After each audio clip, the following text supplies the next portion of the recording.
नमस्कार, मनी गुरु की इस खास पेशकश में आप सभी का स्वागत है। मैं हूं स्वाति रायना। इस बार आम टैक्स पेयर्स को बजट से काफी उम्मीदें हैं, खास तौर पर इनकम टैक्स छूट की सीमा को बढ़ाने से लेकर पेंशन को टैक्स फ्री करने के साथ ही एटीसी एटीडी के तहत छूट को बढ़ाने की सिफारिश है। आज चर्चा करेंगे टैक्स के मोर्चे पर होने वाले संभावित ऐलानों की और मौजूदा व्यवस्था में कहां है सुधार की गुंजाइश और कहां बदलाव की है जरूरत। चर्चा करने के लिए हमारे साथ बेहद ही खास एक्सपर्ट्स जुड़ चुके हैं। परिचय करा दे, टैक्स एक्सपर्ट वेद जैन, नांगिया एंडरसन इंडिया के चेयरमैन राकेश नांगिया और ऑप्टिमा मनी के मैनेजिंग डायरेक्टर पंकज मटपाल। आप तीनों का ही बहुत ज्यादा स्वागत हम करते हैं आज के इस खास कार्यक्रम में। और ये जानना बेहद जरूरी है कि इस साल का जो बजट है चुनावों से पहले आखिरी फुल टर्म बजट है, तो इसलिए कई मायनों में खास होने जा रहा है। राकेश जी, आपसे पहले समझते हैं इस बार का फोकस आपको क्या लगता है सरकार का कहां होगा, क्योंकि कई ऐसी चुनौतियां हैं जिससे अभी भी भारत और दुनिया की अर्थव्यवस्था दो चार हो रही है। कोविड से हम निकल तो गए, लेकिन उसके आफ्टर इफेक्ट्स काफी ठोस तरीके से हम महसूस कर पा रहे हैं। इसमें सबसे पहली बात ये देखना पड़ेगा कि वेदर ये बजट पॉपुलिस्ट बजट होगा या ये रेवोल्यूशनरी बजट होगा। ये बजट है इस last budget for this government, तो गवर्नमेंट इसको कैसे व्यू करती है, कितनी रिलीफ देती है और कितनी कहाँ पर टैक्स नए टैक्स लगाती है। अगर मैं इंडिविजुअल टैक्स पेयर्स की बात करूँ, एक बहुत important 60 to 70% of personal income tax को कॉन्स्टिट्यूट करते हैं और एक ये सेक्टर ऐसा स्पेस है जहाँ इंडिविजुअल आदमी सबसे ज़्यादा हार्डशिप ऑफ टैक्स से सफ़र करता है। पहली चीज़ जो मेरी रिक्वेस्ट है कि जो मेरा टैक्स रेट है वो सीधा एक्चुअली 20% से स्टार्ट होता है from 5 lakh rupees. I think this is a very painful process that मेरे हिसाब से जो टैक्स लगता है it is very very high. This sector, this space, this slab, यहाँ पर गवर्नमेंट को सीरियसली कंसिडर करना चाहिए कि इनको ज़्यादा रिलीफ दी जाए। और दूसरी चीज़ ये भी रियलाइज़ करना चाहिए कि हमारे पास 14-15 फ्रॉम लास्ट 4-5 साल से कोई मेजर रिलीफ नहीं है on taxation for the personal tax people और दिस ब्रैकेट। तो इस ब्रैकेट को, इस स्पेस को गवर्नमेंट मस्ट कंसिडर। मेरे हिसाब से flat exemption should start from 5 lakh, फिर उसके बाद 10% होनी चाहिए, फिर 20 होनी चाहिए और कम से कम 30% मिनिमम 15 लाख से ऊपर स्टार्ट होनी चाहिए। ये इस सेक्टर को जरूर रिलीफ मिलनी चाहिए। सेकंड, ये हर एक साल की एक डिबेट होती है क्या पर्सनल आदमी को मिले, तो मेरा ये भी इसको कोई एक फिक्स फॉर्मूला में इन्फ्लेशन मॉडल से लिंक कर देना चाहिए कि इसमें जो सस्पेंस है इंडिविजुअल आदमी के लिए वो भी शायद खत्म हो जाए। तो अगर मैं बेसिक एग्जाम्पशन हूँ तो ये एक एडिफाइस है जो मैं एक्सपेक्ट करता हूँ गवर्नमेंट को। और एटीसी एटीडी ये भी 5-5 साल से एटीसी टच नहीं हुआ है, स्टैंडर्ड डिडक्शन टच नहीं हुआ है। यहाँ एक marginal increase visibly government must look into this and give some extra deductions exemption on this space also. ये मेरी आम आदमी के लिए गवर्नमेंट से विनती है और एक्सपेक्टेशन है कि ये होना चाहिए। बिल्कुल राकेश जी, आपने कई एस्पेक्ट्स को यहाँ पर छुआ है और पर्सनल टैक्स स्लैब से जुड़े हुए जो तमाम उम्मीदें हैं, तमाम जो मांग है वेद जी, वो यूनानिमसली मेरे ख्याल से एक्सपर्ट्स की तरफ से भी आ रहे हैं और आम जनता की तरफ से भी आ रहे हैं। और जैसा राकेश जी भी ने बोला, पिछले काफी समय से कोई बदलाव नहीं किया गया। एक नया टैक्स स्लैब 2020 के बजट में इंट्रोड्यूस किया गया था। उससे पहले 2014 में हमने देखा था टैक्स स्लैब में कुछ ट्वीकिंग की गई थी। उसके बाद से लगभग अब 9 साल हो गए हैं, कोई बदलाव कम से कम टैक्स स्लैब में नहीं किया गया। आपकी तरफ से क्या सुझाव है, किस तरीके से टैक्स स्लैब को और ज्यादा इंटरेस्टिंग बनाया जा सकता है, आकर्षक बनाया जा सकता है, और आपको क्या लगता है सरकार की अभी थिंकिंग क्या चल रही है? देखिए क्या है स्वाति जी, आपने बिल्कुल ठीक कहा कि पिछले 9 सालों से कोई सब्सटेंशियल चेंज नहीं है पर्सनल टैक्स के अंदर और महंगाई बढ़ी है और इन्फ्लेशन की वजह से जो मिडिल क्लास फैमिली है उनका, मिडिल क्लास टैक्स पेयर है, उसके ऊपर बहुत भारी इम्पैक्ट है। और जो वित्त मंत्री जी ने 2 साल पहले एक न्यू टैक्स रिजीम लगाया था विदाउट डिडक्शन का, जो आज की डेट में बहुत चर्चा चल रही है, मेरा उसके बारे में सिर्फ एक ही कहना है। देखिए, उसमें आपने ये तो कहा कि टैक्स रेट कम कर दिए, लेकिन टैक्स का इम्पैक्ट तो वहीं के वहीं रह गया। या तो आप अपने एग्जम्पशन को खत्म कर दीजिए तो आपको डिडक्शन वहां उतना आ जाएगी, आज के डेट में एग्जम्पशन क्लेम कर ले तो आपका टैक्स उतना ही आ जाएगा। तो कहीं ना कहीं वित्त मंत्री जी को अब की बार ये सोचना पड़ेगा कि देखिए, पिछले इतने सालों से कोई चेंज नहीं हुई है, और मिडिल क्लास टैक्स पेयर, जैसे नागिया जी ने भी बड़ा क्लियरिटी में कहा कि वो उसके ऊपर सबसे ज्यादा इम्पैक्ट आ रहा है। आज 2.5 लाख से 5 लाख की इनकम पे 5% और 5 लाख से 10 लाख पे 20% का सीधा स्लैब और 10 लाख से ऊपर 30% का स्लैब, जो हाईएस्ट स्लैब काट जाता है, वो आ जाता है। तो सबसे ज्यादा छूट देने की जरूरत है इन 3 स्लैब के बीच में, और मेरा ऐसा मानना है इन स्लैब को रीस्ट्रक्चर करना चाहिए और ये सरकार को नहीं सोचना चाहिए कि मेरा टैक्स बेस कम हो जाएगा, क्योंकि आज मिडिल क्लास टैक्स पेयर के हाथ में पैसा ज्यादा देंगे तो उसकी परचेजिंग पावर बढ़ती है, परचेजिंग पावर बढ़ती है तो सरकार को टैक्स और इकोनॉमी की ग्रोथ, एम्प्लॉयमेंट में सब में बेनिफिट होता है। तो मेरा ऐसा मानना है कि जो ये स्लैब 2.5 लाख से कम उठा हुआ है, अगर 5 लाख नहीं कर सकती सरकार तो उसको 4 लाख पे ले जाए और 4 से 6 लाख रुपए तक के इनकम के ऊपर वो सरकार का जो स्लैब है वो 5% का रहे, और 6 लाख से लेके 8 लाख के इनकम पर 10% ले जाए, और 8 लाख से ज्यादा नहीं तो 12 लाख तक की इनकम को 20% पे ले जाए, और फिर बीच 12 लाख से इनकम को 20% लाख तक इनकम 25% लेके स्लोली बेनिफिट दे। और क्योंकि इस साल जैसे आपने कहा कि इस सरकार का पूर्ण बजट जो इलेक्शन से पहले वो आखिरी बजट होगा, और इस साल फॉर्चुनेटली टैक्स की कलेक्शन भी बहुत अच्छी है, इंप्रेसिव है। जो वित्त मंत्री जी ने प्रोजेक्शन की थी वर्ष 2022-23 की, उसके मुकाबले कम से कम ज्यादा नहीं तो 15 से 20% की ज्यादा कलेक्शन की इंडिकेशन नजर आ रही है। तो इससे ग्रोथ देने के लिए बहुत जरूरी है। विश्व में वैसे भी एक आर्थिक मंदी की चर्चा चल रही है, 2023-24 के बारे में काफी चर्चा हो रही है, उसको भी रोकने के लिए बहुत जरूरी है कि मिडिल क्लास टैक्स पेयर के हाथ में ज्यादा से ज्यादा आप छूट देने की कोशिश करें। एक और बात जो आपने देखी होगी आजकल कभी चर्चा रहती है कि हम टैक्स डिडक्शन एग्जम्पशन हटा के इसको हटा दें। मेरा ऐसा मानना है कि ये ऐसी मूव एक काउंटर प्रोडक्टिव मूव है, क्योंकि टैक्स पेयर के लिए अपनी सोशल सिक्योरिटी क्रिएट करना फ्यूचर में, जबकि वो रिटायरमेंट के टाइम में, वो बहुत जरूरी है। तो जितनी 80C में आप एग्जम्पशन देते हैं 1.5 लाख रुपए की, उसके बारे में भी वो एक सोशल सिक्योरिटी है, क्योंकि सरकार सभी को सोशल सिक्योरिटी नहीं दे सकती। वो टैक्स पेयर को एक तरीका देती है कि आप आज की डेट में अपना लाइफ इंश्योरेंस ले लीजिए, अगर आप सोल ब्रेड अर्नर हैं, आपको फ्यूचर में कोई पैसा चाहिएगा और उसके लिए आप पीपीएफ में पैसा जमा करा लीजिए, पीएफ में पैसा जमा करा लीजिए, एनपीएस में पैसा जमा करा लीजिए, ताकि जब आप बुजुर्ग हों, सीनियर हो जाएं, आपके लिए वो पैसा आपके लिए काम आए। इसीलिए सरकार कहती है कि मकान बढ़ाने के लिए हम कहते हैं कि हाउसिंग के बारे में, लोन के बारे में इंटरेस्ट की जो छूट देती है, वो एक सारी सोशल सिक्योरिटी के मोटिव है। तो ये सोचना कि हम इस एग्जम्पशन को विड्रा कर लें और टैक्स रेट को कम कर दें, वो मेरा कहना है कि काउंटर प्रोडक्टिव है, particularly middle class tax payer के लिए, क्योंकि मिडिल क्लास टैक्स पेयर के लिए सेविंग इतनी नहीं है कि वो फ्यूचर में उसकी वजह से कुछ अपनी सोच सके कि उसकी सोशल सिक्योरिटी क्रिएट हो जाए। तो ये दोनों का चलना बहुत जरूरी है कि ये 80C की और ये जो हाउसिंग लोन की एग्जम्पशन है, मेडिकल बेनिफिट की एग्जम्पशन है, ये कंटिन्यू करे, और इसका टैक्स रेट का जो टैक्स स्लैब की जो रीस्ट्रक्चरिंग है, जैसे मैंने कहा, वो भी करने की बहुत जरूरी है, और सरकार को टैक्स बेस की चिंता बिल्कुल नहीं करनी चाहिए। ओके, तो डेफिनेटली यहाँ पर भी राकेश जी की ही तरह वेद जी भी ये सजेस्ट कर रहे हैं, उम्मीद जता रहे हैं कि टैक्स स्लैब में कम से कम बदलाव इस बार हो।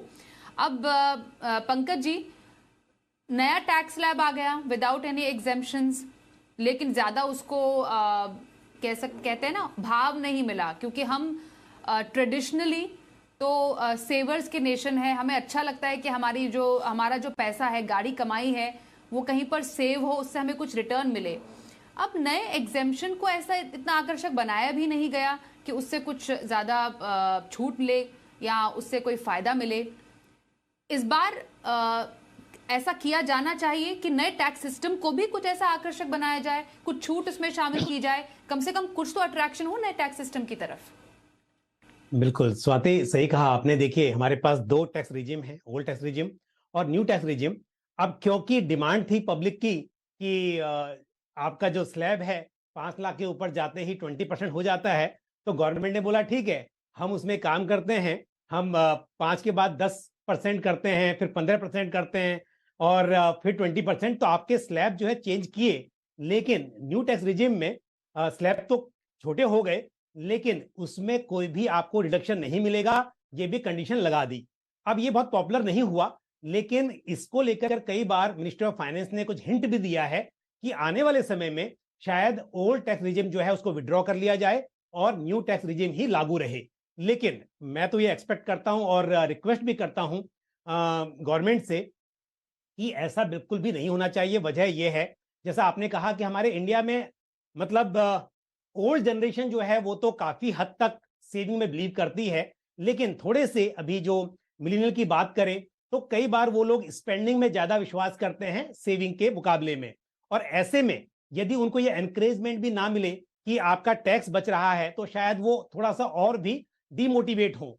तो मेरा कहना यह है कि जो स्लैब हैं न्यू टैक्स रिजिम वाले वो रहें, ताकि उससे आपको थोड़ा ये सुविधा जो हम अभी शुरुआत में बात चल रही थी कि सीधा 5 लाख के बाद आप 20% पे आ जाते हो, तो जैसा न्यू टैक्स रिजिम में है कि आप 10% में होते हो, उसके बाद में 7.5 के बाद में फिर आप 15 में आते हो, फिर आप उसके बाद में 20 में आते हो। तो इस तरह से वो फायदेमंद तो है, लेकिन साथ में उसमें डिडक्शन भी मिलने चाहिए, यानी कि स्लैब रेट जो हो वो न्यू टैक्स रिजिम वाले हो, लेकिन डिडक्शन की सुविधा उपलब्ध हो।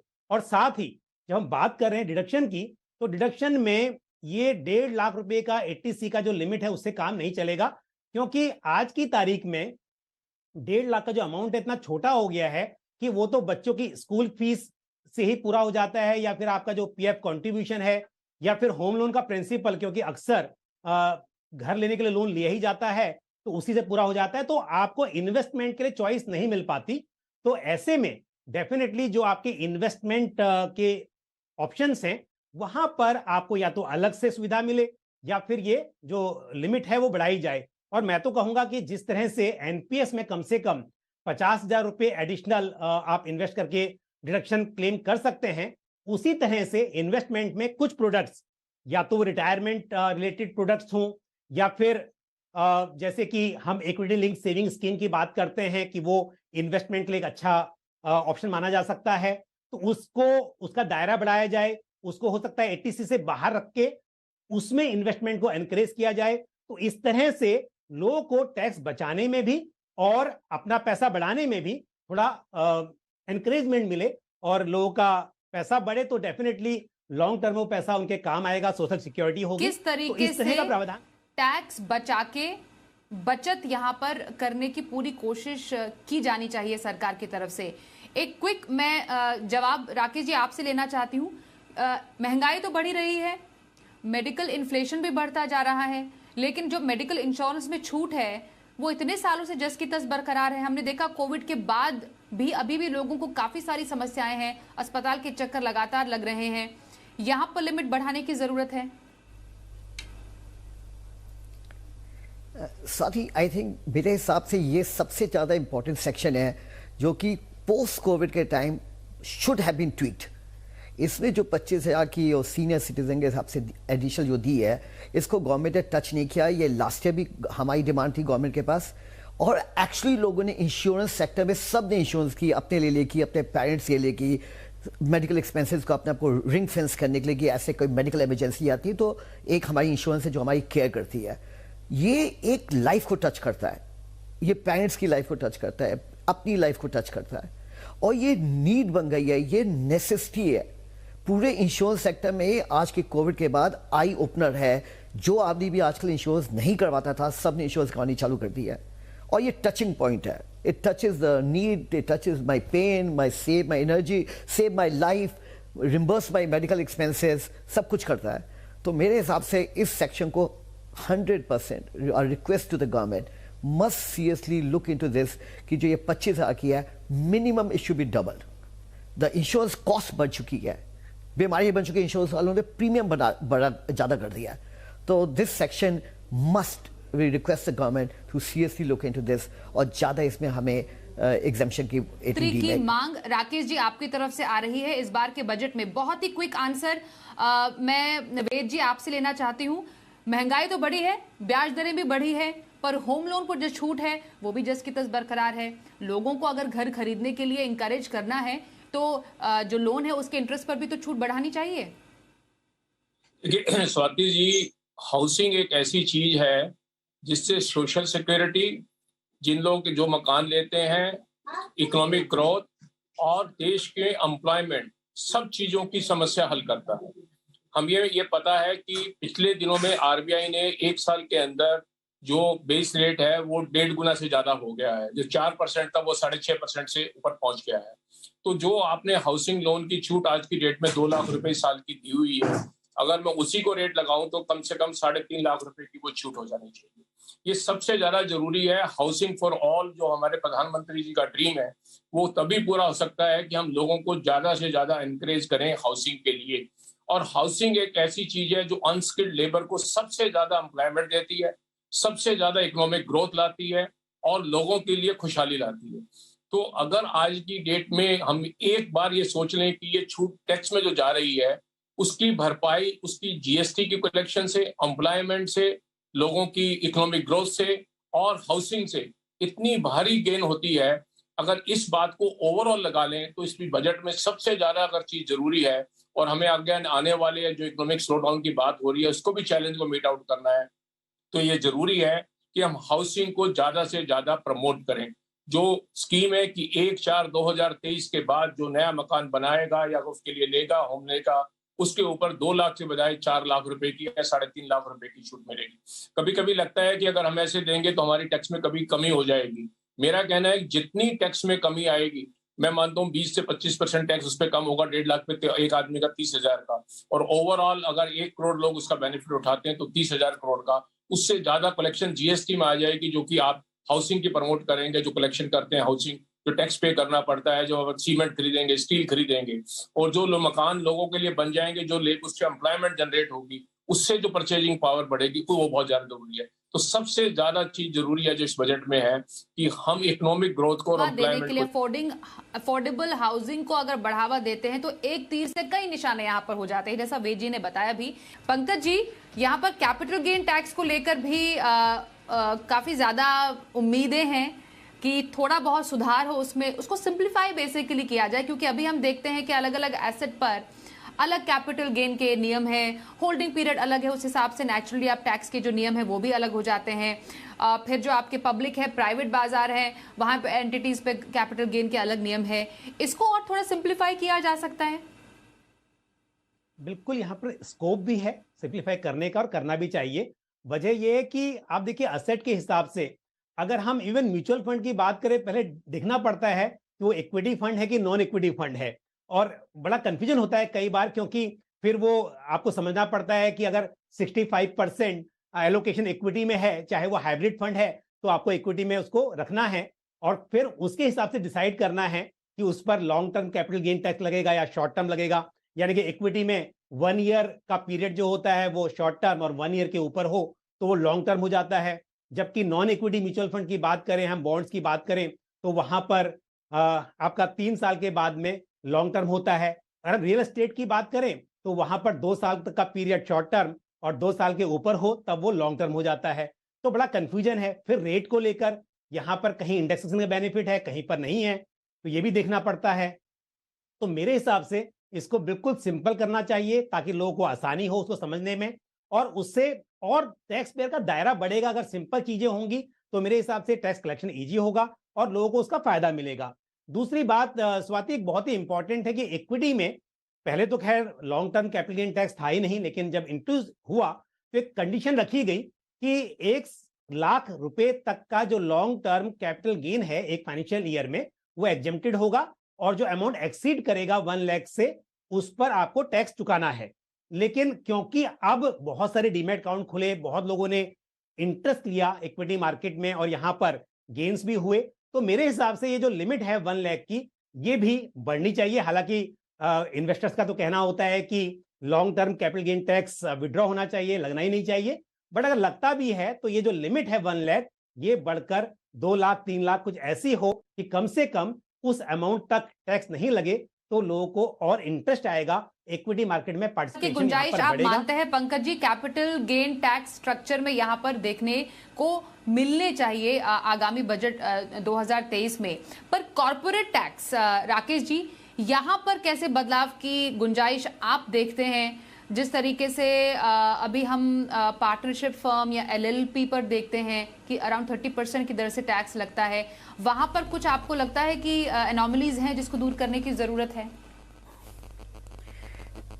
मेरी साथ ही सबसे इंपॉर्टेंट चीज़ है, 2 चीज़ें इसमें। पहली चीज, हमें कुछ नहीं एक्सपेक्ट करना चाहिए गवर्नमेंट से कि टैक्स रेट कॉर्पोरेट के कम होंगे। आई डोंट एक्सपेक्ट इस समय गवर्नमेंट कम करेगी, लेकिन एक बहुत इंपॉर्टेंट ट्विकिंग चाहिए। जो न्यू मैन्युफैक्चरिंग कॉर्पोरेट टैक्स है, जिसका सनसेट क्लॉज 2024 तक है, ये permanent income tax act statue में आना चाहिए। ये नहीं होना चाहिए कि इसकी सनसेट क्लॉज है, 24 में खत्म हो जाएगा, एक साल में 25 को खत्म हो जाएगा या 26 को खत्म हो जाएगा। No, 15% tax rate for many new manufacturing company should become permanently a part of the law, fixed the rate should be fixed. आप मैन्युफैक्चरिंग कंसर्न को आप डिडक्शन ही दे रहे हो नए वालों को, कम से कम उनको सर्टेनिटी तो दो। आप आज कोई फैक्ट्री लगाना चाहते हो, आपको 2 साल 3 साल लग जाते हैं बड़े यूनिट लगाने के लिए। आप फिर कहोगे कि जो जिसने ये 3 साल में लगा दी उसको तो 15% टैक्स मिल गया, बाकियों को नहीं मिलेगा। गवर्नमेंट ने लास्ट ईयर भी इसको 1 साल के लिए एक्सटेंड किया था। तो मेरी रिक्वेस्ट है, और मैंने अपने चेंबर के थ्रू क्लियरली गवर्नमेंट से रिक्वेस्ट की है, 15% tax should be brought in the law. ये हाई एक साल के लिए चेंज नहीं होना चाहिए। और कोई एक चीज और है इसमें, no new taxes, no new surprises. किसी तरीके से गवर्नमेंट को शॉक नहीं आना चाहिए हमें किसी तरीके का। ये मेरी बिल्कुल, तो नो न्यू टैक्सेस की मांग आपकी यहाँ पर मांग है। एक लास्ट पॉइंट वेद जी मैं आपसे लेना चाहूंगी शो के अंत में, क्योंकि इतना ज्यादा बज है around green energy, renewable energy, hydrogen पर काम चल रहा है, तो ग्रीन एनर्जी को भी काफी ज्यादा बूस्ट दिया जाना चाहिए। आने वाले जो साल है मेरे ख्याल से ग्रीन एनर्जी के ही हैं। अब देखिए स्वाति जी, अभी जो राकेश जी ने कहा, पहले मैं उसको कह दूं, हमारा एक ड्रीम है कि हम इंडिया को वर्ल्ड की मैन्युफैक्चरिंग कैपिटल बनाना चाह रहे हैं और इनोवेशन के बारे में बहुत बढ़ रहे हैं और स्टार्टअप की और ये ग्रीन एनर्जी की बात बहुत कर रहे हैं। अगर इसको बूस्ट देना है तो हमें ये मानना पड़ेगा कि इस सेक्टर को, मैन्युफैक्चरिंग सेक्टर को, ग्रीन एनर्जी सेक्टर को प्रमोट करने के लिए आपको ये परमानेंट एग्जेम्पशन देनी पड़ेगी। आज की डेट में जो जियोपॉलिटिकल सिचुएशन चेंज हो गई है और जो चाइना से इंडिया की तरफ एक रुझान बढ़ रहा है और यूरोप और अमेरिका का भी ऐसा मानना है कि there should be alternative to China, उस बात को ध्यान में रखते हुए और इस बात को ध्यान में रखते हुए कि हमें इनोवेशन पे बहुत जोर लगाना है, हमें आज की डेट में एनवायरनमेंट, पोल्यूशन और जो ग्रीन एनर्जी की जो बातें होती हैं इसको प्रमोट करना है। और एक टैक्सेशन बहुत अच्छा टूल है कि हम ग्लोबल कंपनी को यहाँ पर अपने लाके एक अपना बहुत बड़ा, क्या कहते हैं कि एक इंडस्ट्रियल रेवोल्यूशन और एम्प्लॉयमेंट जनरेट कर सकते हैं।